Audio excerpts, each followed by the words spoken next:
first thing that comes to your mind when you think about VR? Well, in my case, I think about the metaverse NFT craze from 2 years ago. If you all remember, I covered this topic quite heavily on this show. Maybe it's video games or VR training. I had actually the experience of mentoring a startup in this space, focusing on training for flight technicians. Brands use VR in various other use cases from therapy, business collaboration, art, tourism, even healthcare. And just to kind of bring it to life, just imagine the ability to whisk your remote employees to an exotic tropical beach for a brainstorming session. Just imagine about the creative juices flowing all over. And all that, even without buying expensive flying tickets or accommodations. So this whole VR opportunity really gives storytellers a amazing, richer world to create immersive visual authenticity. So to help me unpack this exciting topic, I am super excited to chat today with Dror Goldberg, General Manager of Foretell Reality, and his colleague Jordan Gutt, Director of Operations. Welcome to the show. Thank you, Shlomi. It's great to be here. So before we get started, just to kind of set the context about your backstory and how you got into VR. Absolutely. So again, Shlomi, thanks for hosting us and nice to be here. Yep. I would like to share my personal story with a couple of slides, if you don't mind. Sure, go for it. And I find when I reflected back on my career history, it was nice to see a pattern that connects my professional background to communication. On this slide, on the bottom, you see the companies that I worked at, from Converse Technology, which was a telecommunication software company. The flagship product was voicemail boxes, but I was there as a developer and later on as a product manager when the mobile revolution actually started. I remember that I wrote the code for an application that recognized what you said in order to bring you the relevant information, like what is the weather and what is the stock price of a certain stock. Later on, I find myself working at Nokia, which was a great company to work for, very cosmopolitan, as you know, Shlomi. Yeah, this is also where we met exactly for the first time. And I really connected with their motto back then, which is Nokia connecting people. Yep. Later on, I found myself at Samsung, heading a product management team over there. And in the past 4.5 years, I'm the general manager of Foretell Reality, which is a subsidiary of a parent company that is called the Glimpse Group. Yep. The reason that I put my personal history on that slide that shows also the history of remote communication is because a lot of what I've been involved in had to do with remote communication. Not going back all the way to smoke signals at 900 BC, but the human need to find solutions, how to connect with each other while not being present at the same space is something that is very long lasting, as you can see on this slide. And the evolution of these technologies from the messengers to mail to phones and so forth advanced quite tremendously in the past century, even half a century, when we started using mobile phones with all the applications that are on top of that, video conferencing, and now we are at the virtual reality space. We'll elaborate on that much more. One thing that is interesting about this need of human need and all the technology that has been developed to support it is that almost none of these means, communication means, has become completely obsolete. We're still using mails, we're still using landline phones, and obviously we do use messengers and so forth to communicate with each other. We are just more sophisticated with regard to what technology to use at what condition and for what purpose. I graduated from Boston University in around 2019. Facebook had just acquired Oculus, and they soon released the Quest 1 virtual reality headset. And that was, at the time, the most cutting edge headset on the market. The real innovation there was that the hardware no longer needs to be tethered to a computer. And I eventually found myself interning at the Glimpse Group after being part of the Boston University VR AR club. I was connected to the management at the Glimpse Group and started as a quality assurance intern. So I got to wear the Quest 1 headset and test out Foretell in for our various clients, and it was really exciting for me just to be able to get my hands dirty with a real company and just see what it's like to have a real growing business in the immersive space. I was always interested in augmented reality with the Snapchat filters and I remember those. and seeing things in 3D. And for me to work in an immersive space and an immersive headset was just a dream. So I've been at the Glimpse Group for almost 5 years, and it's really Nice.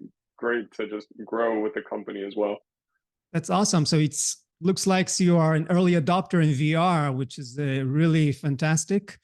And now that we have some context to your backgrounds, here's a question I ask all my guests, and feel free to jump in. How would you define visual storytelling from your perspective? Yeah, so I'll start with that one. So visual storytelling to me is the art of using visual elements like videos, images, and infographics, as well as virtual and augmented reality to tell a story. And I always believe that the medium is the message. So the form of the message could be digital, print, or experiential, really dictates the way in which the message is perceived. Mm-hmm. Movies bring one core message to the viewer, but if you look at virtual reality, you could walk around a space. You could walk around a museum or a cultural Definitely. space, and the viewer is just able to be immersed in that story by being physically in the space. Yeah, definitely. I've seen lots of examples that art museums actually taking people that are not physically visiting the space just to kind of experience it remotely. So that's a huge benefit for sure. Yeah, I will add to what Jordan says that in storytelling is the art of getting you into a different dimension, okay? And that dimension builds a lot on our senses, whether it is visual, whether it is feelings, emotions, which are another dimension of getting you immersed into someone's story. And linking it to virtual reality, that technology that all of a sudden can give you 360 immersion into a space, whether you share the space with others or whether you are immersed by yourself, Mhm. provides us a new capability to tell a story in an immersive way. So the word immersive is something that many people like to use, but virtual reality actually is the first time that this technology allows it. And that serves a lot to the storytelling art.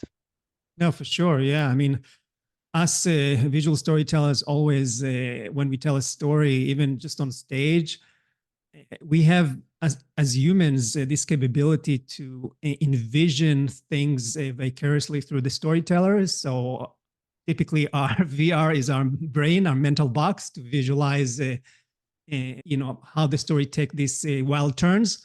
But with VR, you can actually curate the exact locations, the emotions, the colors. Absolutely. Yeah. So this is a great context for my next question. And now that we understand a little bit about your perspective about visual storytelling, maybe you can talk a little bit about your core mission, objectives at Fortale Reality. Maybe discuss what are the typical use cases. Yeah, absolutely. Maybe in line with Nokia connecting people, we at Fortale, we aspire to use the technology of virtual reality and in the near future also augmented reality and mixed reality to enhance human interaction. And, it's a quite ambitious mission that we have. For various reasons, technology is associated in the past few years actually at bringing people apart rather than together. Yeah. So this is one challenge that we trying to show that using that technology helps people to overcome the typical barriers to connect with each other. But at the same time, by enhancing human interaction, we're not saying that every human interaction is suitable for virtual reality. Actually, many clients that we work with or potential clients that come to us, we tell them, hey, for the problems that you are trying to solve and for the use case that you are tackling and focusing on, maybe virtual reality is not the best technology that solves this problem. Interesting. So under that mission, we identified 3 main use cases where virtual reality can add value. One is therapy and support. And when you think about it, for people to seek and receive therapy, there are many psychological, logistical, and emotional barriers. You don't want to expose yourself. You don't want to now go to, let's say, AA meetings, and you do not know who you're going to meet there, who you're going to need to share your personal experience with. Not to mention that the hurdle to get to a physical location, that sometimes, and the fear of stigma.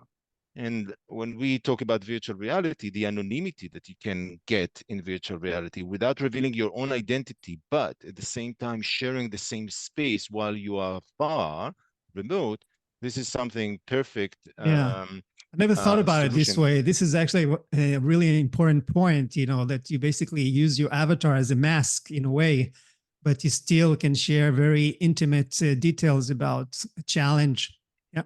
100%. And we'll share later some examples from clients that work with our platform. And these are moving and touching stories to hear about.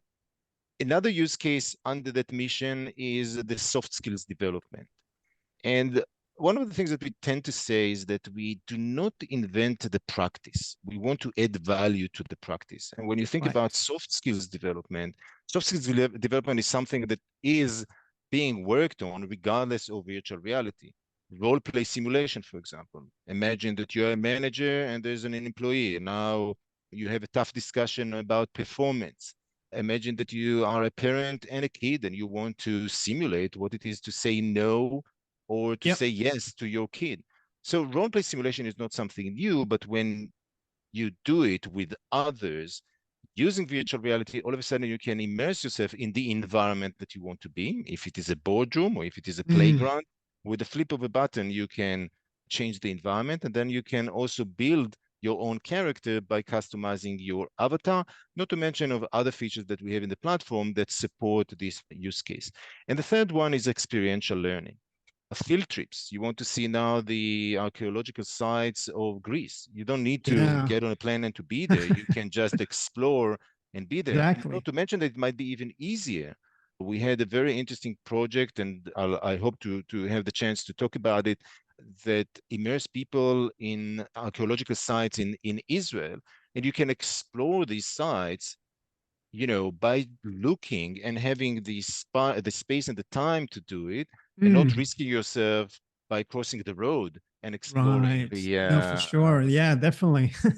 So these 3 main use cases, therapy and support, soft skills development, and experiential learning, are the ones that we see fit very well under this mission of enhancing human interaction. And of course, we are exploring more and more things that can fit that mission moving forward.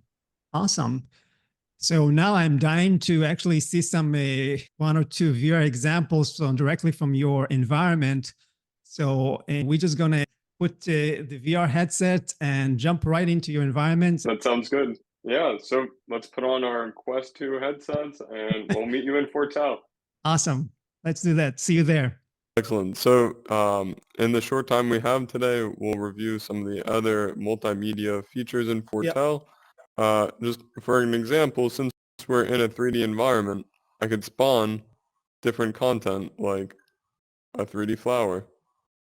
So this will appear for you in just a moment, and we can talk about some of the use cases for this flower. Since we focus on therapy and support, we have different clients who would use this as a prop, just to be mindful. You could breathe in the smell of the flower. You could pass it around, because in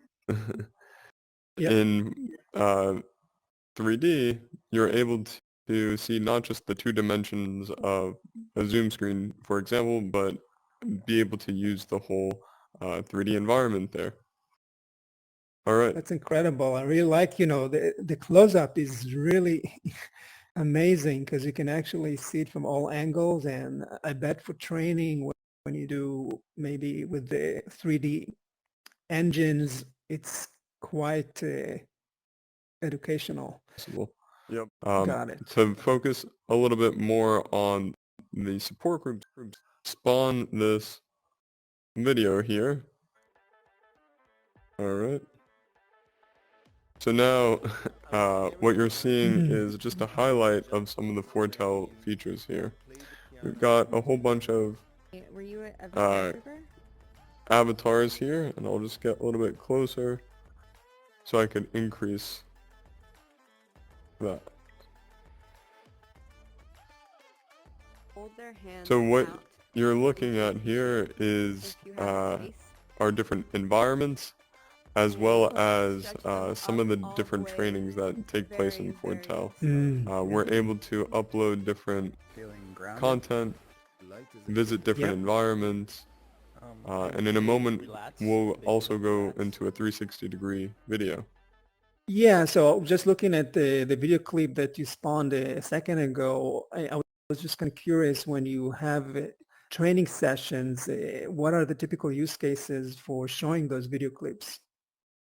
Yeah, so in addition to an overview video, our clients would spawn specific instructions, whether it's for an exercise.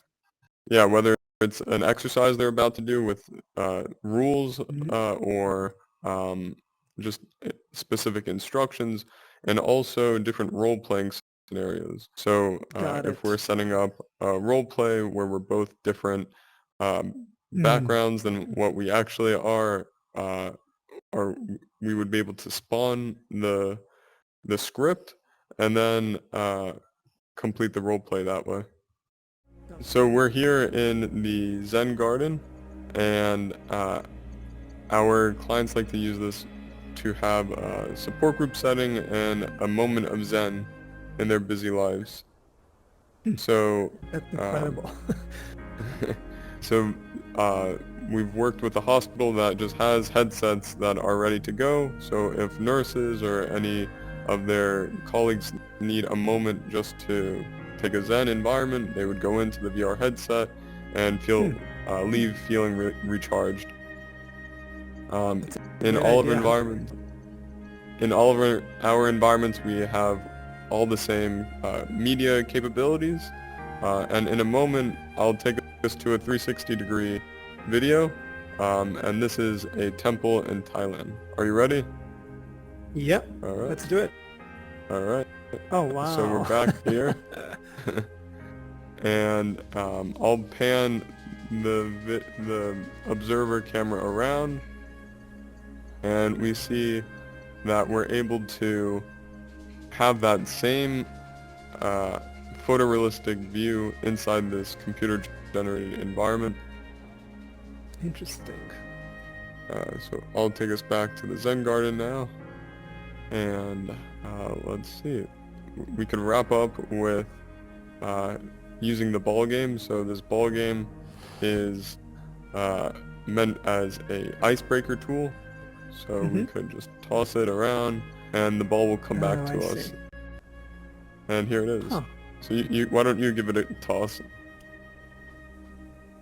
Wow, this was amazing, Jordan. I really enjoyed the tour. The demo was unbelievable. I really liked, this room, especially with the music background that really sets you in the tone, in the mood, and 3D 360 video is amazing teleporting experience. So thank you so much for this fantastic tour. Absolutely. Thank you for joining us in Foretell. So that was really amazing. I really like that executive lounge that you have, where you were able to show that huge display with other examples, even avatars that are kind of pre-recorded, that you can show what they did in the past. So I think, Jordan, that example really just go beyond the regular examples of just a bunch of people talking in a space. And what you get in virtual reality is, when we do that 3D recording, you get to see yourself from that third person point of view. So it's not like recording yourself on a 2D screen, but you really get to see your demeanor and how your hands are in that position. So instead of just recording yourself to watch yourself in 2D, you get the full Right. picture in that 3D view. Yeah, not to mention you can actually interact with objects like that ball, that baseball you can throw. And so this is, again, another layer of interactivity that you often don't see. So absolutely. Let's talk about another topic that may sound like an oxymoron in a way. When you think about VR, you're obviously in a virtual environment, but we also like to say that you can create a very high level of authenticity in those spaces. So how authenticity goes along with VR? Yeah, well, you have that immersive nature that VR provides. And in Fortel, we give you an avatar.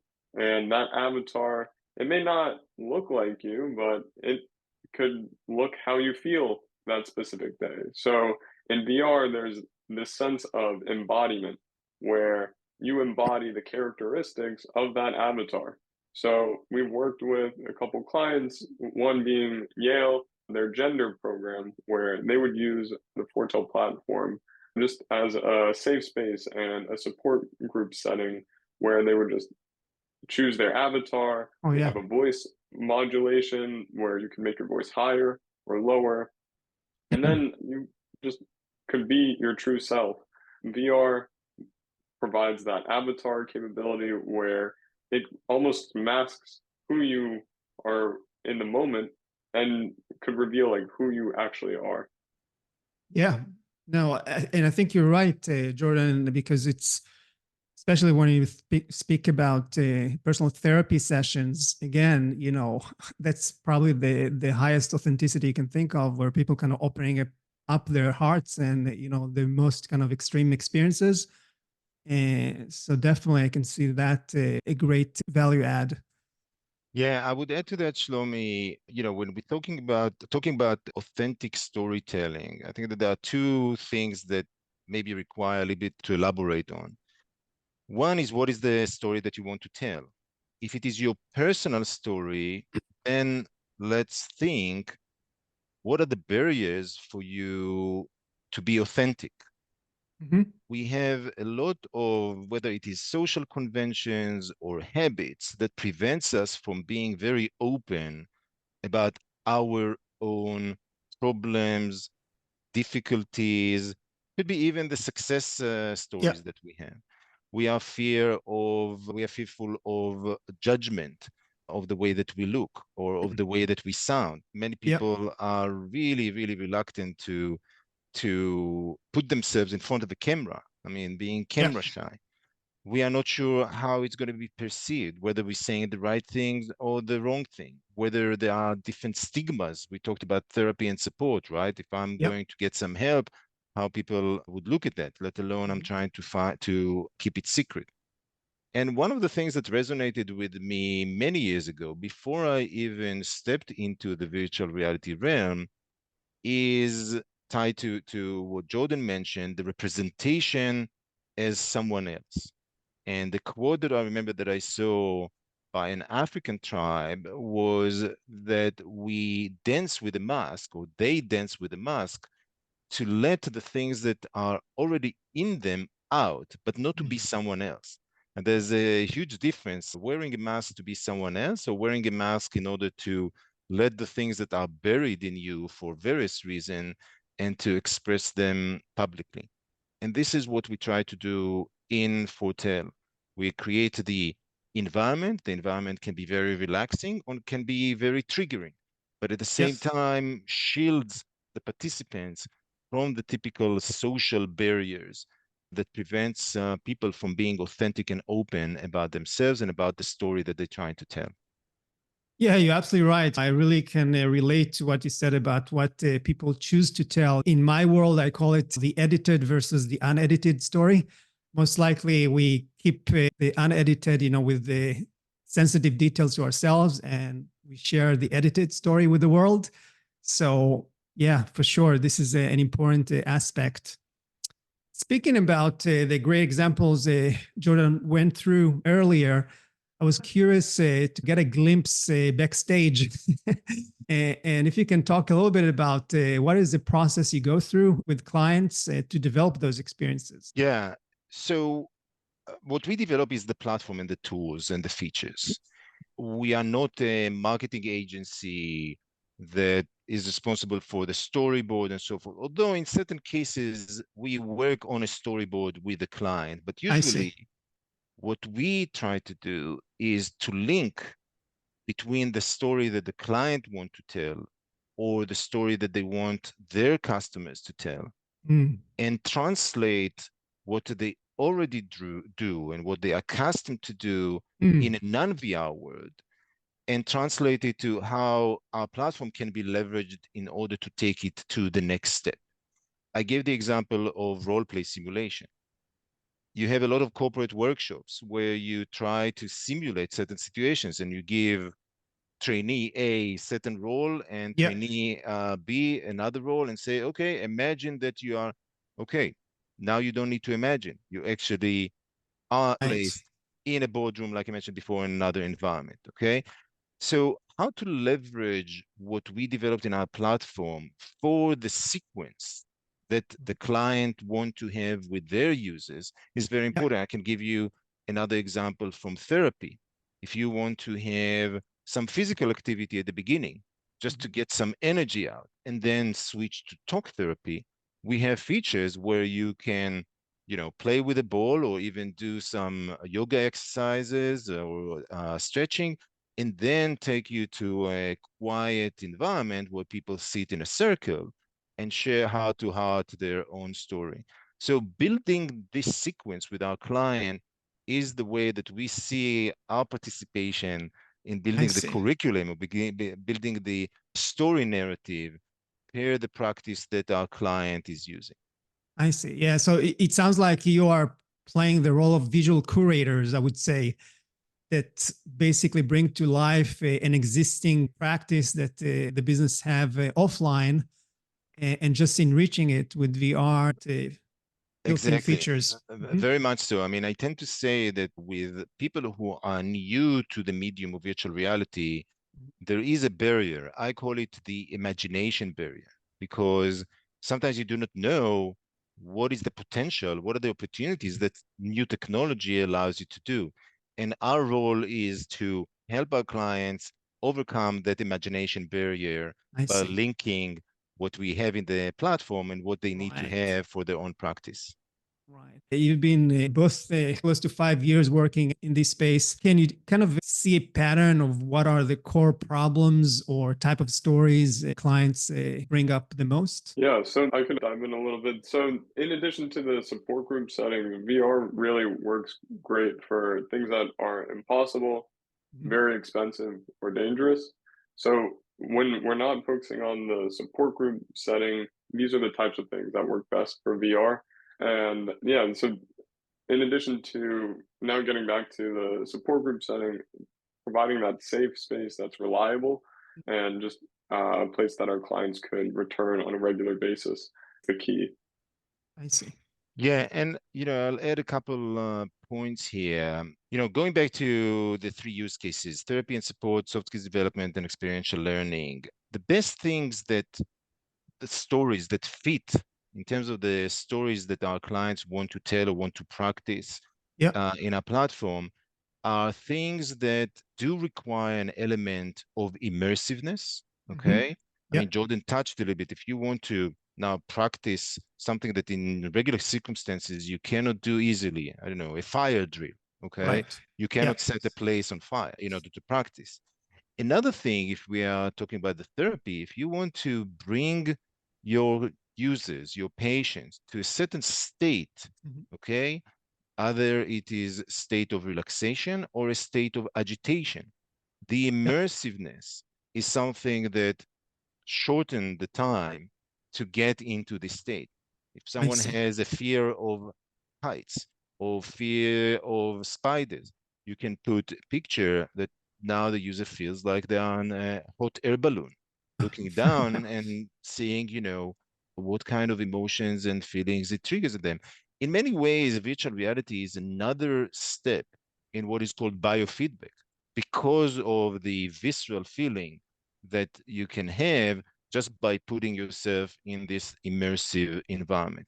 So I think that immersiveness is one thing. We talked about the anonymity, which is another Yep. thing. Playfulness. So playfulness just by this medium, the cartoonish avatars that you see Yeah. even in my background, it adds some lightness to very Yeah, you heavy feel like you're in a discussions. video game. Exactly, exactly. And removing judgment, stigma, fear of that also fits very well to these kind of stories and use cases. Right, definitely, I can see that. I was actually experiencing this firsthand. When I put the headset you guys sent, it was really like a teleporting experience. You've been working with clients for a while now. I bet you got some customer doubts or objections. So can you talk a little bit about what are the common misconceptions about VR for the 3 use cases you described? Yeah, I would say a lot of people actually VR isn't for them just because maybe they've had a previous experience with VR Yep. that made them feel sick or dizzy, or they know someone that tried VR and they didn't feel well after it. But the thing is, the quality of the software and the hardware has improved tremendously in the last 5 years. And there's also the fact that all VR isn't created equally. So at Fortel, we craft our experiences to make sure that they're comfortable and our users don't get sick. And we really just hold our clients' hands all the way into that deployment process, I see. where we educate them about the VR, we make sure they have confidence going in, and make sure that this solution is great for them. So from a Fortel perspective, we help you on from A to Z to make sure you have a great experience. That's cool. So we talked earlier a little bit about what's the process you work through with clients to get them on board. And I'm kind of curious, after an engagement with a client, do you have any specific report, or how do you measure success after engaging a client in a VR experience? Yeah, so the short answer to that is when a client wants to continue working with us, then it's definitely a success, right? Right. Not to mention if they are willing to tell the story to other potential clients, and word of mouth, especially from happy clients, is a great way to develop your business. But in a more empiric way, there are the things that we can measure. Sometimes there are things that our clients measure. We have several clients that conduct studies using our platform. And there are things that are more qualitative that we can collect from users and clients alike. And I'll give you a couple of examples. Yale Medical School uses our platforms for several use cases. I mentioned the cancer support group before. And there was a study that was published a few months ago with very encouraging results that around support group for cancer patients, while the retention before deploying our solution, i.e. in-person support groups, the attendance and the retention there was close to 0%. And all of a sudden in a virtual reality, it jumped to more than 70%. Oh, there you go. This is a huge empiric data that shows that success. We have another group at Yale Medical School that works with teens and young adults who suffer from diabetes. And there they ask the participants what is the most favorite features that they liked in our experience. And one of the features was 3D drawing that got to the highest score. So the creative expression in 3 dimensions while you are sharing the same virtual space while remote from each other, and being able to draw in 3 dimensions, not only in 2D, got the highest score in terms of favorable feature. And when it comes to the qualitative aspects, we have testimonials of users of our clients, because we are a B2B operation, that describe very emotionally how they felt in opening up and sharing openly their personal stories. And that for us is the best compliment ever, that we actually helped breaking the barrier of sharing something in a safe space without the barriers that I mentioned before, leveraging the features and tools that we actually provide in Fortel Reality. Yeah, no, this is amazing. I think the fact that obviously, direct criteria from actually using exciting features within the space and to actual business results afterwards, as you said, more traction in a therapy session. These are all great examples of how you can measure success. I want to fast forward and maybe call it zoom out in your VR lingo and take a wider view to the future. And where do you see VR is headed? 2 years ago, if you all remember, we had this metaverse vision. So what are your thoughts about future? Yeah, so VR has come a long way, and I think it still has a long way to go. We've seen that Apple has entered the ecosystem with their Vision Pro, and their approach is what they label as spatial computing. So there's a combination of a real world presence and that virtual presence. But to focus a little bit more on VR and VR environments, I think we could see a lot of different applications for AI. So Yep. one, in the creation of these VR environments in the design process, and actually creating the 3D environments, and also having AI avatar agents in there. So when you get an environment, it might come with an AI assistant who could maybe record notes or create a mini 3D object or create a summary of some different presentations for you. So in this environment, you have an assistant by your side, or AI avatar could be like an attribute of the environment. So let's just say if you're in VR and there's a swimming pool, there could be an AI avatar lifeguard or an avatar that pops up and reminds you to be respectful of the rules in the support I group. see. I see. Yeah, yeah. And I know that I think Google Meet has this new feature that I think it's called Represent Me. Basically, you can send an AI presence on your behalf, share what you wanted to deliver, and just capture notes. So yeah, the convergence of AI and VR, I think it's insane for sure.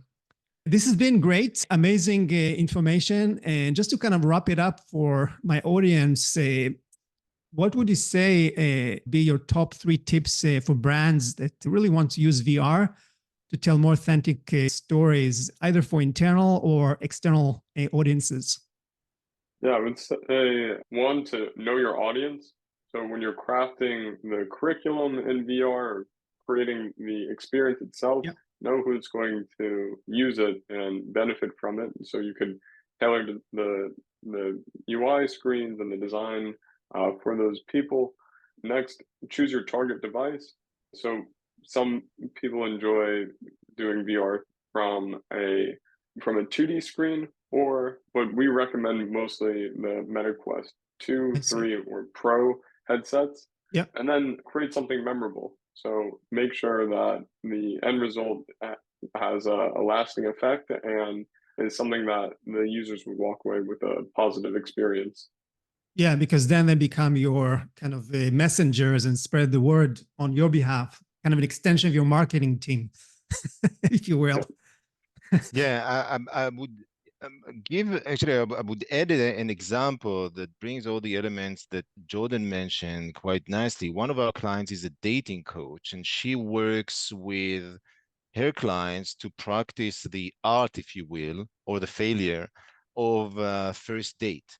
We know that there are some awkward elements when two people coming together and need to tell each other their story, but you still check each other and you still, contemplate how much you want to share. Right. And, it is in an immersive environment because it is in the physical space. You meet for coffee or you meet for dinner or for a drink. So, knowing your audience, knowing the problem, knowing to simulate the situation that they need to be in. And in this case, dating, you can use a lot of branding as well, right? Whether it is the vodka drink that you now select or some other elements around you, that helps you to use this medium for the practice with your audience. So you help them to tell the story. You do create the environment that is conducive for the situation that you want to have. and you use the elements that virtual reality allows that otherwise are very hard to do. And by the way, nobody goes with you on a first date. Here, there's an opportunity for you to see how you behave on a first date and learn from it, whether it is with a guide or whether it is just to reflect by watching yourself after that in the recording. No, for sure. No, that's a great example. Thanks for sharing, Dror. So first of all, Jordan, Dror, thank you so much. This has been amazing. Lots of insights for marketers, brands that wish to take the first step or even the second step if they already had some exposure into VR. All right. So just before we go, if people have some questions for you, how can they reach out? Thank you, Shlomi. You can reach out at info@foretellreality.com or visit our website at foretellreality.com. All right. So thank you so much. And for all of you watching or tuning in, I'll see you in the next episode of the Visual Storytelling Today podcast. Thank you. Thank you, Shlomi. Great to be here. Thank you.